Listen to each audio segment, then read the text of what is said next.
নাটোরে এবছর তিলের প্রায় দ্বিগুণ আবাদ হয়েছে। প্রতিকূল আবহাওয়ার কারণে আর ন্যায্য দাম না পাওয়ায় বিগত কয়েক বছর জেলায় এ শস্যের আবাদ কমে যায়। কৃষকরা বলছে, ভোজ্য তেলের আমদানি নির্ভরতা কমাতে হলে তিল চাষে প্রণোদনা দেওয়ার পাশাপাশি কার্যকর অন্যান্য পদক্ষেপ নিতে হবে। এ ব্যাপারে নানা উদ্যোগ নেওয়া হয়েছে বলে জানিয়েছে কৃষি বিভাগ। নাটোর সংবাদদাতা ইসাক আলীর প্রতিবেদন। একসময় নাটোরের সব এলাকায় কমবেশি তিলের আবাদ হতো।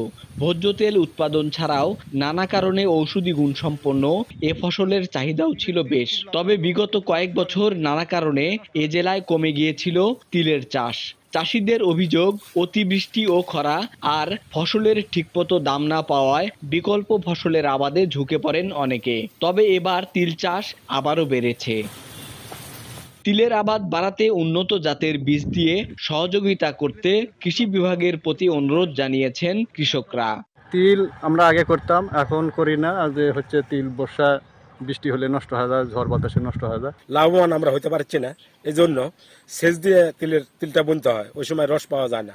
বৃষ্টি হচ্ছে না, বুনলে পরে গাছ উঠতেছে না, আবার নিচে মেশিন দিয়ে পানি তুলতে পারছে না, এই জন্য এই আবারটা একটু কম হয়ে যাচ্ছে। কৃষকদের তিল চাষে আগ্রহী করতে নানা পদক্ষেপ নেওয়া হয়েছে বলে জানান এই কৃষি কর্মকর্তা।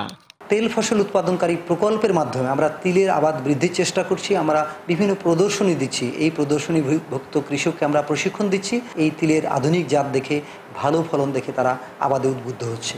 নাটোরে গত বছর 2254 হেক্টর জমিতে তিলের আবাদ হয়েছিল। এবার তা বেড়ে হয়েছে 4097 হেক্টর জমিতে। ইসাহাক আলী, বৈশাখী সংবাদ, নাটোর।